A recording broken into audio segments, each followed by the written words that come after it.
Hi everyone, good morning. We will be discussing today about the principles of art. We already done with the elements of art, which are line, shape, pattern, color, tone, texture, and we will move on to a bigger topic, which are later. I'll just first um, define principle. So you have principles in life, right? I mean, I understand those who don't have, like masata na dyan, charas. Bitaw, yeah, principle. The word principle came from the Latin word primus, meaning first, and evolved to the Latin word principium, meaning foundation. So when you say principle, it's the first thing to consider, like your actions or your behavior in life, in your daily lives. Your actions and behavior are based from your principles. For example, you would never ever tolerate cheating. Thus, you will never ever commit an action that involves cheating. You will never ever cheat on exams, on another person, or anything that involves cheating. So, in the context of art, we also have principles. But what's it police and principles art? Well, I know that you've already learned about this since the third grade, as early as the third grade or fourth grade. But we will review and clarify some of these principles in art and in design. But first, I have a question for you. How do we judge works of art? Huna Adabi, how do you judge works of art? Like when you see a painting or a sculpture or architecture, how do you judge it? Or if you don't judge it, I also would like to ask you, how would you evaluate works of art? Well, I think some of you might answer that art is subjective. So you don't have to judge a work of art. You don't have to evaluate it because it depends on the person, it depends on the audience, and the person is looking on the beholder.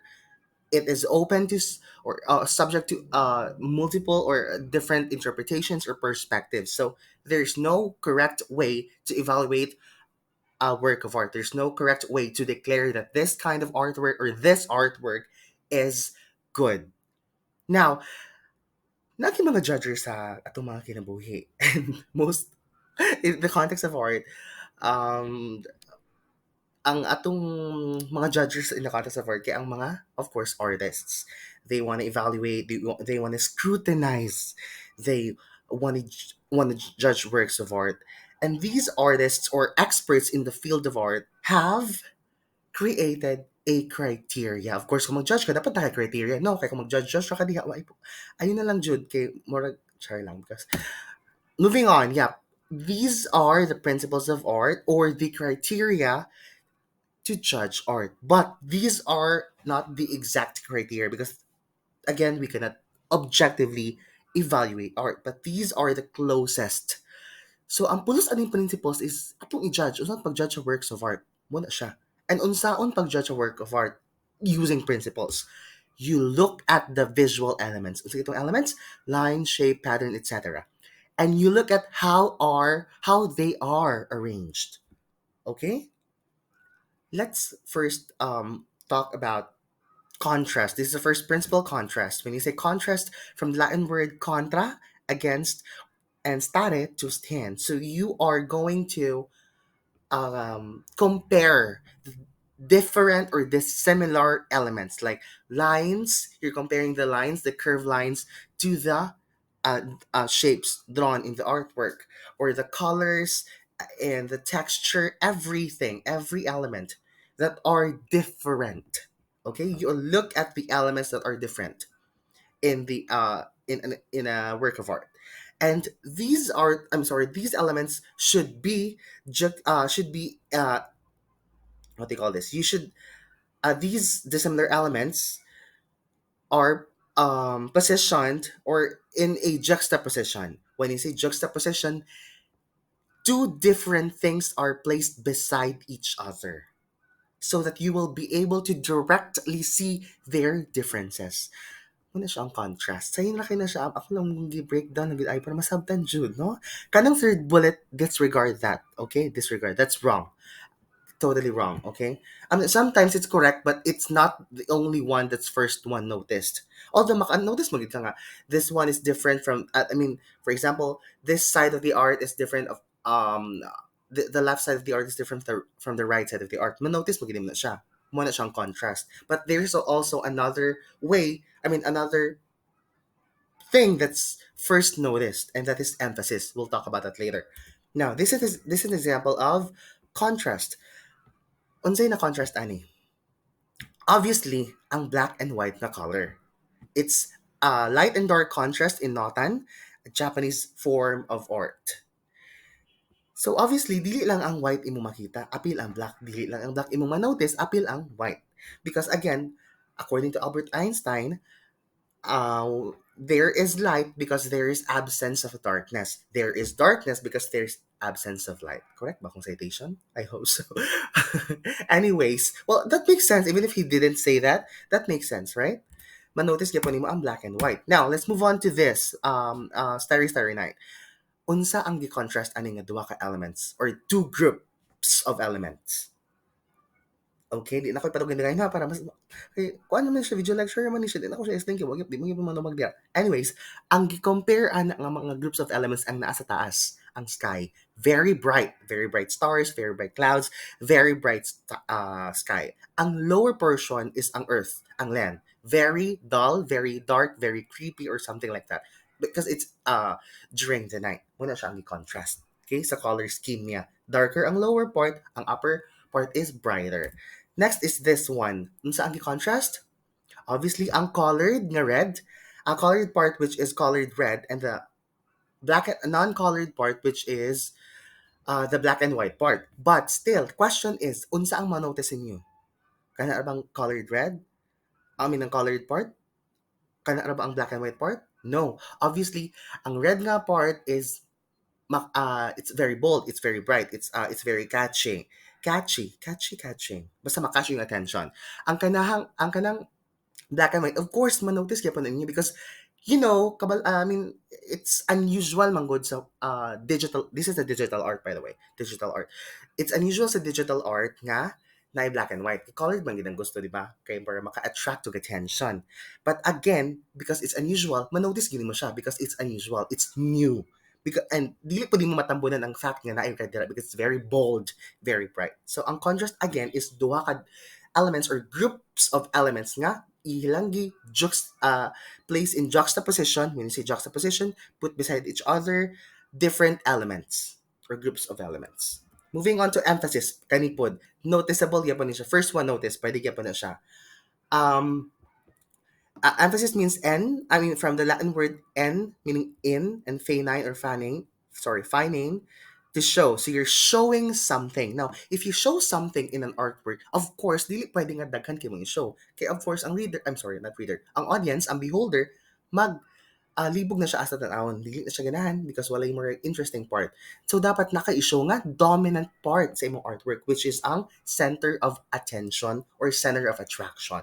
In the first photo, unsa man ang center of attention, unsa man gi-emphasize, of course, it's the man wearing the black suit. And ang surrounding niya is ang brighter area of the artwork, the clouds. He's actually standing on a cliff or something like higher, an elevated ground or elevated, what do you call this?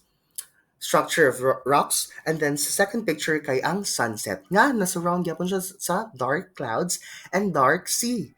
Ang iyang atmosphere, dark. So, na-emphasize gid siya. The sun is emphasized and the man is also emphasized. Now, sa emphasis, makatabang ang contrast. Contrast can help emphasize the center of attention or attraction in a work of art. For example, sa first picture, it's emphasized because the man is wearing a dark clothing and the surroundings, the elements or the things surrounding him in that work of art are bright. Obviously, it's emphasized because it's emphasized through contrast because dark ang yung gisuot and bright ang surroundings niya. So maklaro gid siya nga different ang both. So makita nimo nga emphasized ang man. Ang second picture naman is bright. Bright ang sun. It's actually setting down, I think. Yeah, it's setting down. I'm not sure really of the artist, what he is trying to depict in this picture. I'm sorry, work of art. But yeah, it's bright and then it's surrounded by dark clouds and dark sea, dark atmosphere sea. And that is through contrast. Okay. Next. Oh, by the way, we will compare contrast and emphasis. Sa contrast, there are two groups of elements muna siyang focus nga imong you placed in juxtaposition to compare the dissimilarities. Okay, the similar elements. Pag abot sa emphasis, nagamit ka also dili always magamit ang contrast ha. Naalang times kung makagamit gid og contrast, but ang sa emphasis is naagig emphasize. Most of the time nasa center sa artwork or anything nga stand out para mag-get ang attention sa audience or beholder sa work of art. Next is balance. Okay, this is a tricky principle. So, again, contrast, pwede nyo giun sa pag-arrange ang elements. Place in juxtaposition, put beside each other para makita nimo ang differences nila. Ang emphasis, gi-arrange ang elements nga naay center of attention para makita dira kung unsa ang gi-emphasize, unsa ang subject. Most of the time, the subject is being emphasized. Third, ang elements sa balance kay evenly distributed. Diba? When you say it's balanced, of course, for example, if there are two sides, well, we'll focus on the fact that there are two sides. Okay, there are two sides, and each side should be even. So, unsay pasabot sa even? Unsa nga even? Let's check. First, there are actually three types of balance. First is symmetry. I think you've already encountered this one in geometry. Symmetry means equal ang both sides. So sa work of art, sa balance, di ba, na two sides. So sa work of art, na two sides. When you say symmetrical, both sides of artwork have the same elements, okay? Timan eh, same elements on both sides. Left side has and right side have the same elements. And not just the same elements, but the same elements in the same position. So literally it's mirrored. Almost or totally mirrored. So the left side mirrors the right side also mirrors the left side, like your face. Look at your face in the mirror. Diba? When you what they call this, cut your face into halves, the other side, the left side mirrors the right side, or the right side mirrors the left side. This is an example. Oh, sorry, no, this one first. This is totally mirrored. When you say totally mirrored, it has this exactly the same elements kung asa na position ang kaning wheel type, kaning naka blue, kaning na murag wheel. Kung diha siya naka-position diha sa left side, imong i-mirror sa right side, dito gihapon siya naka-position. Okay? Any color, any shape, any structure, any form, any tone, any element nga naka-position, exist and naka-position sa left side or sa right side, i-mirror niya ang right side or ang left side. This is also symmetrical, but this is only almost mirrored. Why is this still symmetrical? Because dili man necessarily like exactly good the same. Ang positioning and ang elements, ang accuracy sa elements. Sa left side na ay people, sa right side na ay people. Same table all throughout the artwork. Natungaan ang isa ka tao diya sa tunga. Sa left side na ay upat ka doors. In the right side, there are also four doors. On the there all throughout the artwork, there's a ceiling, and the three windows at the back portion are also equally distributed. It's just that it's not exactly like, for example, this man on the left side, the leftmost man is looking towards the center, a center man, and the right side man, rightmost man, is not actually looking directly towards the center. But still, exist sila. Pila ka men? 1, 2, 3, 4, sorry, 4, 5, 6 kabuok. Sa left side, sa right side, 6 gihapon. So same elements, although dili exactly positioned and dili exactly drawn, but still symmetrical siya because balanced siya. When you say balance in symmetry, you notice both sides. Di ba? Of course, isod po mag-focus sa kasatunga. I mean, sa left side. Pwede po ka magtanong sa right side. Equal imuhang what do you call this? Attention. Equal ang attention. Equal ang distribution, so equal yung attention. Next is asymmetry. This is tricky. When you say asymmetry, it's the opposite of symmetry. So it is not symmetrical. It is asymmetrical. When you say not symmetrical, the elements on the left side or the right side, or for example, the left side, are not exactly, or in fact, almost different from the right side. When you say different, lahi kung line diri sa because shape. Okay? Gi-contrast nila ang, for example, si left side contrasts the right side. Right side contrasts the left side. But, is it still balanced? Sa mga nag-node niya, obviously, sayop mo. Okay, again, I told you, even if wala mo kabaloon si asymmetry, ningon ko ganina nga, there are three types of balance. So, kung three types of balance, balance siya tanan. Okay, three types man siya. So, asymmetry is still balanced. Now, why is it still balanced? Okay. Ang balancing, magod, wala lang siya nag-focus kung equally the same ang elements and the same position. Muna siyang sa symmetry. Pwede gihapon nga dili sila the same ang elements and positioning. Ang dapat lang gid mabalance kay ang distribution. When you say distribution, kung diri sa pikas, pwede siya equal, ha? I mean, no, nalibog na nun ko. I mean, nasayop na nun ko og interpret. Diri sa left side, daghan kaayo siya elements sa left side, right side, gamay ra. Equal siya dili. Of course, equal siya. Even in distribution. Why? Because kung gidaghan mo din sa left side, gigamay mo sa right side. So, equal siya. I mean, there is in art, in the context of art, equality. Because nanong equal man siya. Lisod, okay, let's take a look on this example. This is a what they call this? A work of art featuring a landscape of a mountain, or what they call this? Chains of mountain or mountain ranges. And that's located on the left side. On the right side is the, I think this is a river.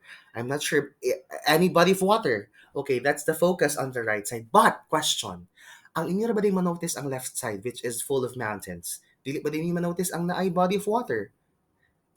Diba? Both of the sides are noticed. Dili sila mirror, dili sila the same. They don't have the same elements, the same position of elements, but they're still balanced. As long as your attention are, what they call this, being caught by both sides. It's just that dili lang gid siya mirrored. That's why it's asymmetrical. It's not symmetrical. It's not equally the same. It's not mirrored. Sorry, it's not mirrored. Next is radial balance, from the word radius. Okay, basta nakalimutan mo sa radius. Ginoo ko, sa inyo na siya. When you say radius, there is a circle. There is the center of the circle, and after that, there is the circumference. Walay side ang circle, circumference ang tawag sa iyahang outer part, or the outermost part. Outermost? Basta mo na siya. Basta po. Most outer. Most out. Basta mo na siya. Kanang circle. Ang murag side sa circle, circumference. So, if there's a line from the center of the circle towards or going to the circumference, that is called the radius. Now, unsay pulos sa radius sa art? Ha? Unsay pulos? Of course, may pulos ang shape sa art. No, kay shape yung ginagamit to reflect symbolisms. So, this radius, unsay pulos ani? There are works of art wherein the balance starts from the center of the work of art and it continues outwards. Again, starts from the center and it continues outwards, like the radius, diba? From the center of the circle towards the circumference. Check this. Radial balanced in a work of art that involves a spiral stairs. Okay. The center of the circle, or the center of the artwork, is located where? Correct. Kung na-correct mo, correct. On the ground floor. Okay. So question is, how do we check the balance? Let's check. Upper part, from the center to the upper part of the artwork. Naabay stairs? Wala. Naa. Center to the right. The right side. Naay stairs? Wala. Of course, naa. Lisod pong maputol na asa man sila moagi. Center to the lower part na agyapon. Center to the left part na agyapon. That's why it's balanced. Ang point lang there is that nag-start siya sa tunga towards the circumference or towards the side of the artwork. So, comparing mo siya sa circle, nag-start siya sa center of the circle towards the circumference. That's why it's called radial balance. Next, okay. First, recall na to. First, Kai, first principle is, nakalimot na. Sige, Clinty Jud. First is contrast, comparing two dissimilar elements or two dissimilar groups of elements. Second, emphasis, di ba? Emphasis. Emphasis is there's a center of attention or the dominant part of the work of art. Mo na siya ang nakiki-emphasize. Balance. Three types of balance are symmetry, asymmetry, and ang sakit yung last? Radius. Radial. Okay, radial because it pertains to radius. So it's radial. Now, again, ang balance and even distribution on both sides. Mm-mm. Example lang sa radial because nag-start mo siya sa circle. So, circle, then start siya sa center. So, even distribution from the center outwards. Mhm. Okay, now, I will introduce to you three concepts. Pero dili ni siya ang exactly yung principle ha. I will tell you later on sa principle aning tulo. First is repetition. Okay, ay sa tanawan ang image below. Just look at the shapes. What is a shape? Triangle, obviously. Pila ka element? Giiha pa jud nila pila ka element. Isa ra na siya ka element. Okay, gi-repeat lang siya. Munang repetition gani. Isa ka element nga shape which is a triangle and colored blue. Okay, so if you repeat that element, it's obviously called repetition, obviously. Next is pattern. Okay. When you see oh, by the way, let's check out the image first. What's being repeated here kay ang stairs. Okay? Di ba the same na siya? Ang pattern, I'm sorry, not pattern. Ang stairs sa first nga, what they call, column. Okay, first column sa stairs kay, the same na sa second, sa third, sa fourth. Muna siyang repetition. Exactly the same as the first element is. Okay? Next is pattern. So, kaning pattern na ano siya, two or more elements. Nga, repeat. Nga nung name mo siyang pattern, it's because dili na lang man siya isa ka element. So makakita na ka og logical nga movement. Okay? Logical nga movement. So when you start with the red triangle, you what do you call this? You connect it or you continue with the yellow inverted triangle and you continue with the blue circle, small blue circle. Okay. Nganong logical siya? Because sa next nga repetition kay same ra gihapon ang elements. Gi-repeat lang nimo ang two or more elements. In this case, three elements. So nag-create na siya pattern, right? Sa first one, wala mo siya pattern. Kay same naman ang element. Dili na siya pattern.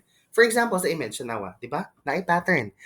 What do you call this? The first set of elements kay it's shown nga actually it's a combination of all of different shapes and different colors and gi-repeat ra na siya nga combination of elements and that's called pattern. Next, rhythm and movement. Okay, hinahinayin na to. Starting with the first shape. Oh, sorry, the first group of elements.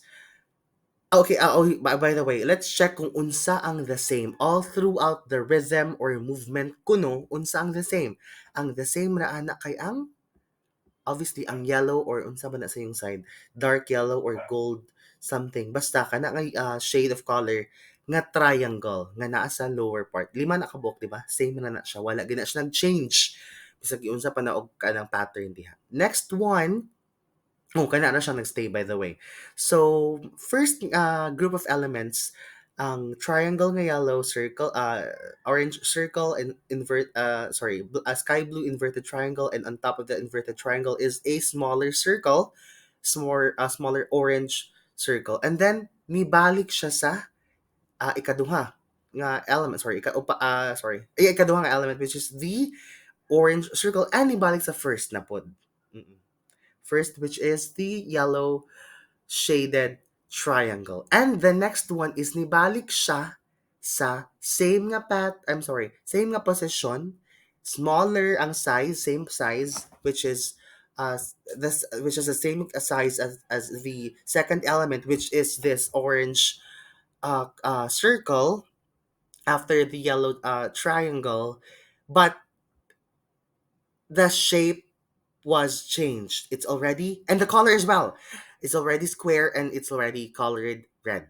And the next element is the third element is the triangle. It's a yellow one, not anymore sky blue, but still inverted. And on top of it is another the same size of the same position, but another color and another shape. So that is how you make rhythm. Now, kung anong na rhythm or movement. When you say rhythm or movement, naa siya'y flow. Diri, naa siya'y flow, wala. Well, there might be, pero technically, wala dyan na siya flow because giripit raman na siya groups of elements. Same position, same interval, same spaces, same size, kung unsa ang giripit nga pattern or group of elements mo na siya. Diri kay dili na. Gi-customize is already customized according to the flow you wanted to what they call this manifest, to be manifested or to depict. So for example, kanang first three, i-disregard na naubos nga roof. Kaning nasa lower portion. Kanang first three, same na siya ang tulo. Siguro na ay different sa sizes gamay. Pagabot sa fourth one, it was slanted a little bit to the right, and the width of the the width of the roof is widened na siya, and so on. Tanawa, di ba na yung movement? Wala siya naka-straight. And ang pattern niya is same lang gyapon pero na siya movement, murag na siya flow. And that is how you determine the fourth principle. So muna siyang fourth principle lang, rhythm and movement. Katong repetition ng pattern, dili ito siya principle. There are those are the phases for us to be able to, the stages for us to be able to arrive to rhythm and movement. When you say rhythm, from the Greek word rhythmus, it is a measured flow or movement. When you say flow, of course, it's not stagnant, it's not static. So there is a change in the appearance of elements, or there is movement. You say measured because in layman's terms, we measure the elements according to their size, according to their intervals and spaces. That's why we use intervals and spaces. Pangitaa diri asa ang intervals and spaces. Of course, there is a fourth, gidakuan na siya interval. Wala siya gipareha sa width sa first, second, and third. And spaces, same lang, the same as intervals.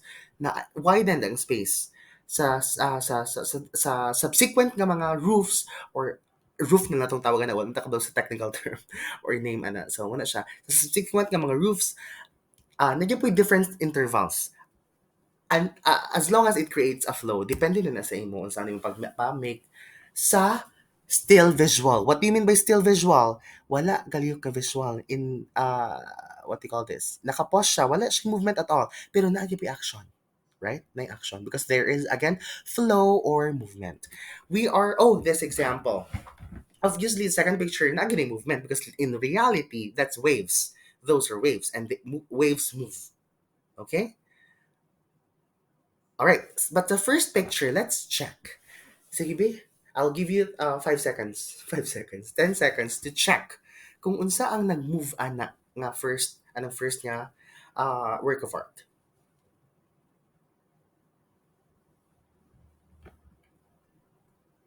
Okay. Okay, I hope you got it. You got what the author, sorry, the artist of the work of art meant in the this work of art. Actually, tao na siya. Tanawa ang upper right, I'm sorry, not upper right. Ang upper portion mo na siyang ulo, and then kanang next to it, lower is sorry, the forearms or the arms, and then the ubos dayon kay ang legs niya. And these are series of humans moving, walking. So imagine na, di ba? Imagine niyo? Ay pag ingon dili. Next, this one. Nag-move ang Because aside sa it's oil painted, used oil, of course, murag siya moving na murag connected na nan. Ingana pwede ang illusion nga gihatag. Mm. Oh, by the way, optical illusions are the best examples of art, works of art that have movement or rhythm. Okay? Illusion lang siya. Oo, di siya real but still you can see that there are movements. Next, ang unity and variety. These two are the last principles. But ato siyang gimix because these are really related. Because without the other, the work of art is, I'm sorry, not satisfactory. Okay, why? Okay, let's check. Unity and variety should be equal, equally distributed in a work of art. Unity pertains to similar. So same na ay line. For example, sa isang work of art, there are lines. Same ang lines slanted. Mhm.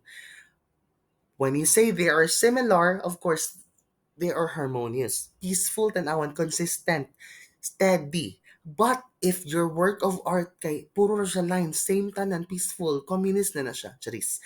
Bitaw, boring na siya tanawon, di ba? Oo.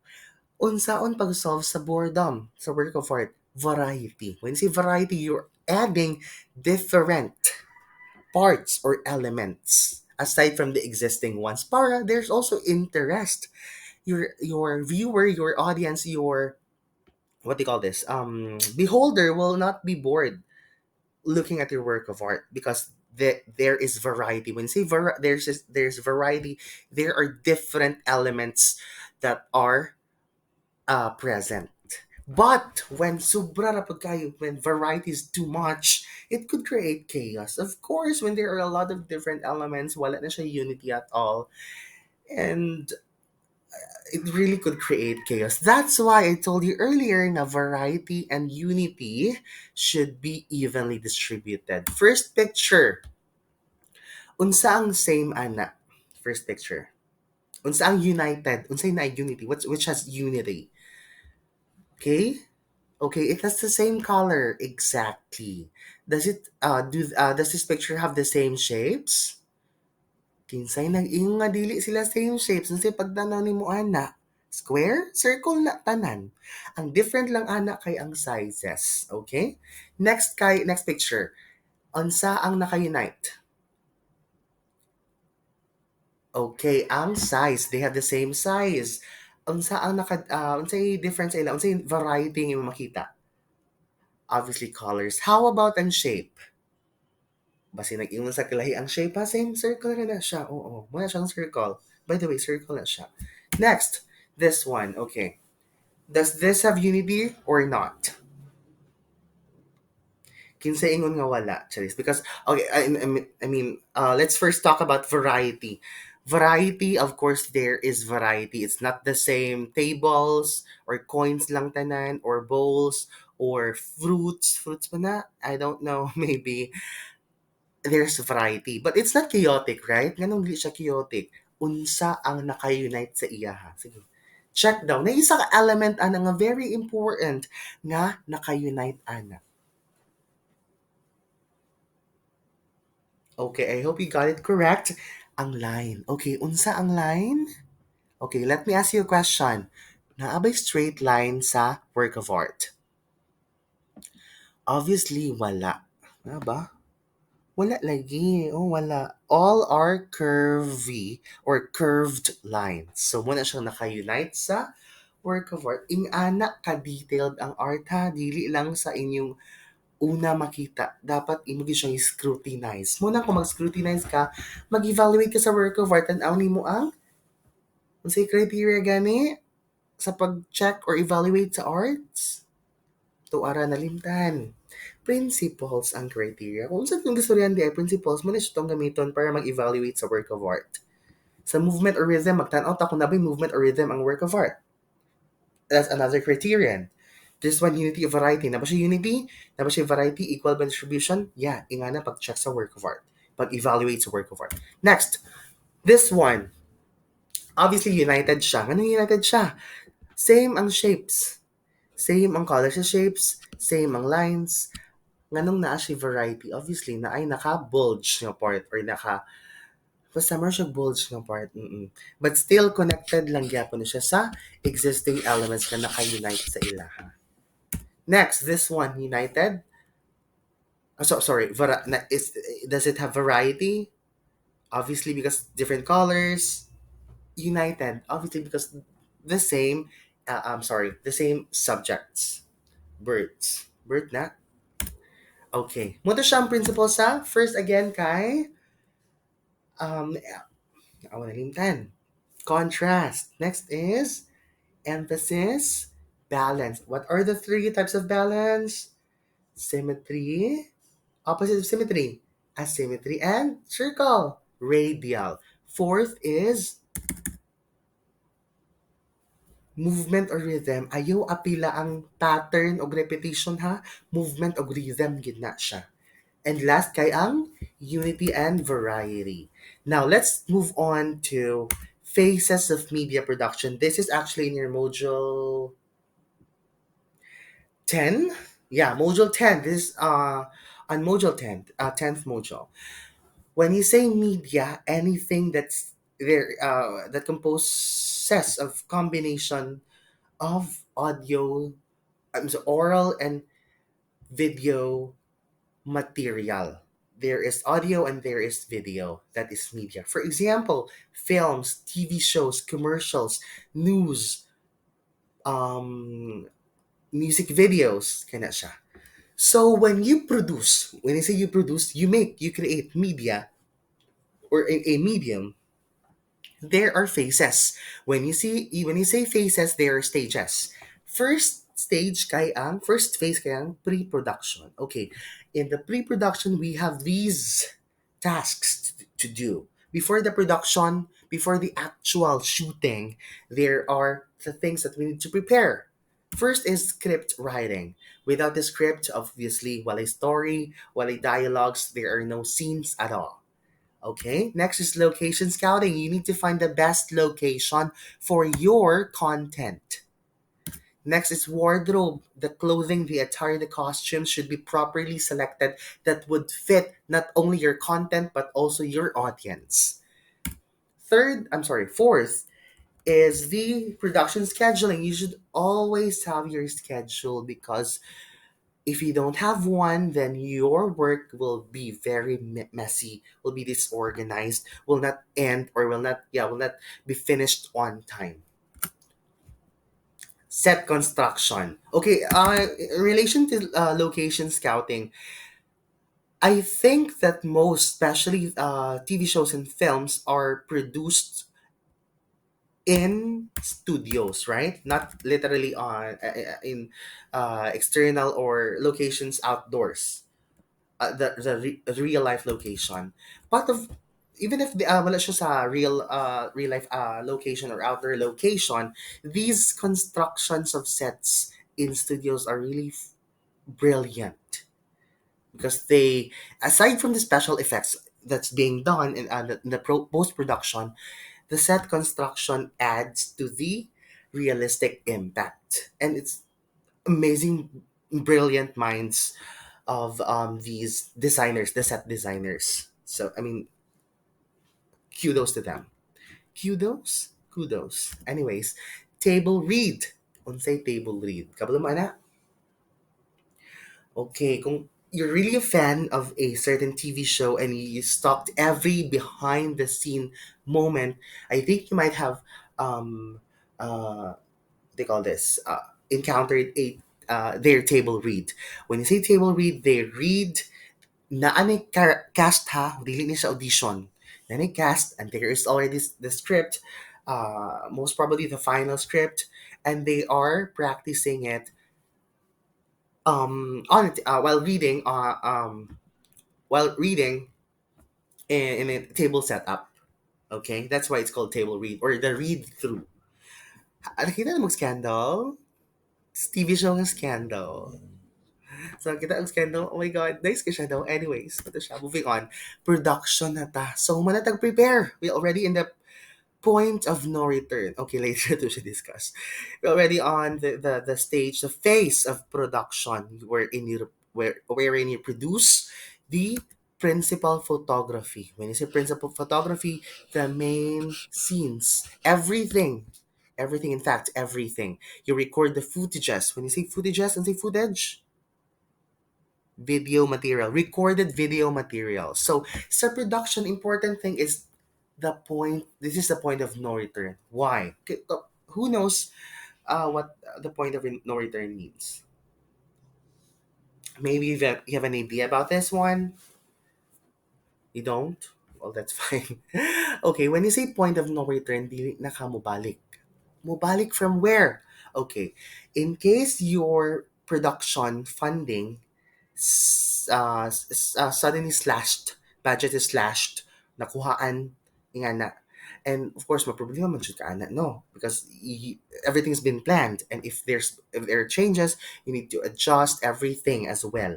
So if there are changes or cancellation sa shooting baka or sa budget, sa finances, what film experts or experts in the film industry advice is that it is cheaper to continue the production than to cancel everything. Why? First is that tanan nimo nagastuhan, walay pulos, walay gamit. Mm-mm.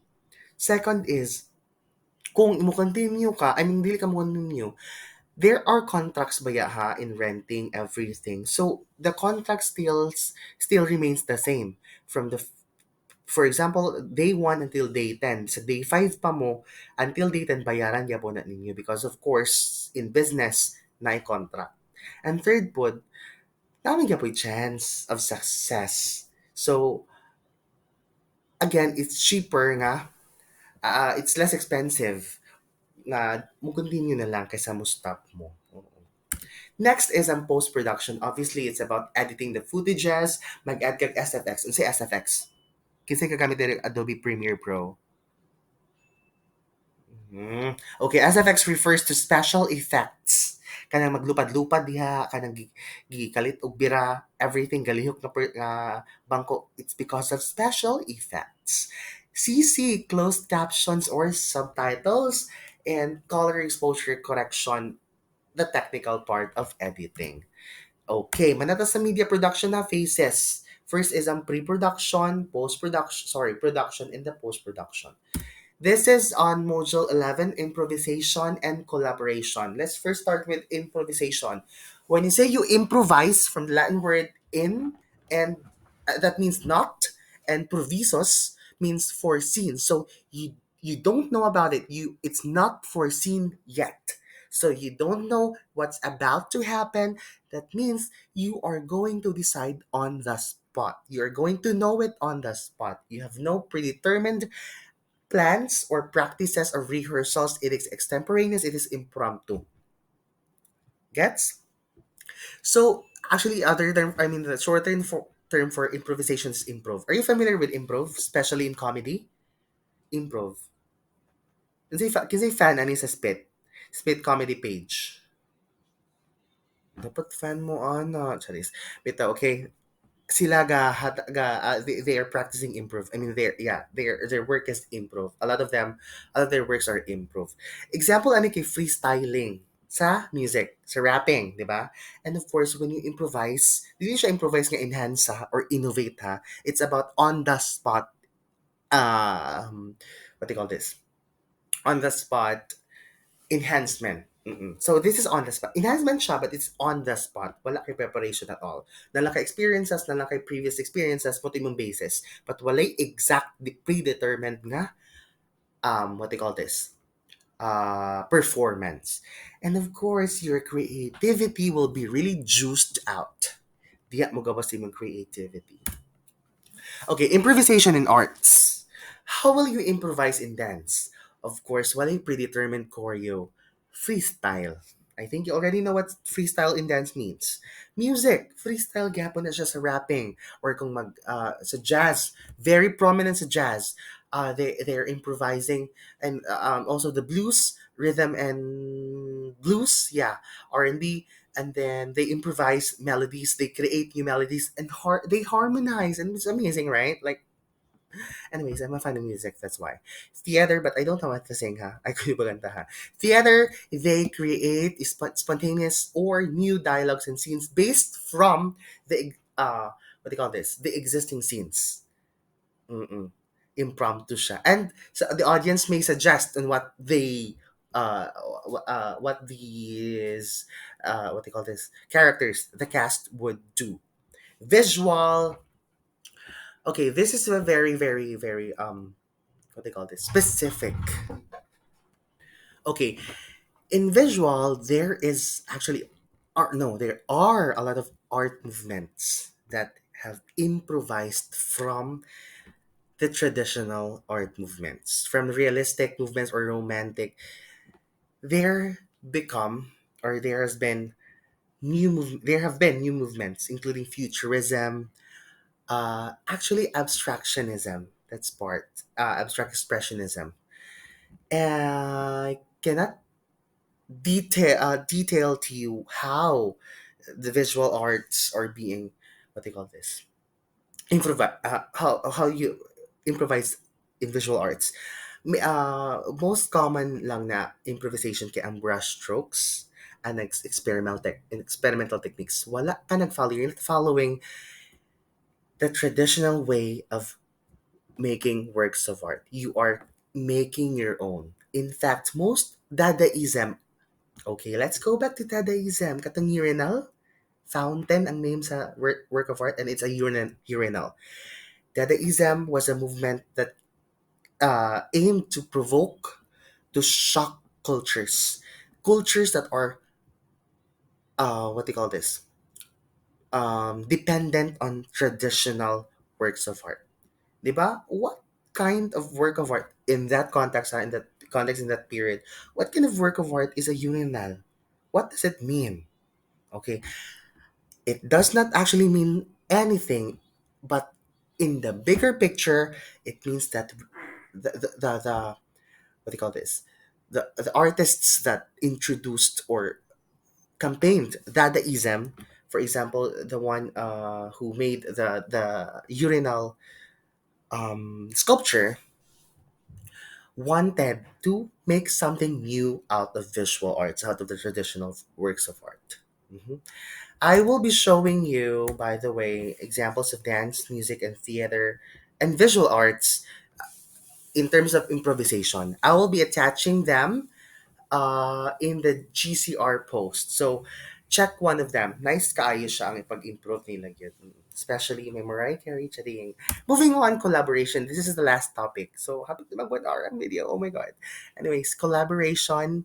From the word collaborator. When you say collaborator, you're working with another or with other persons, other people.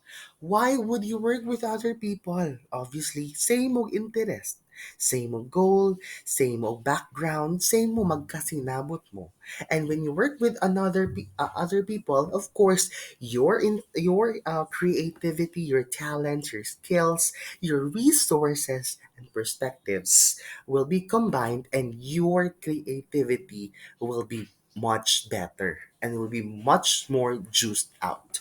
That is the beauty of collaboration. In the picture, what kind of art kinds of art, two kinds of art are being collaborated or combined.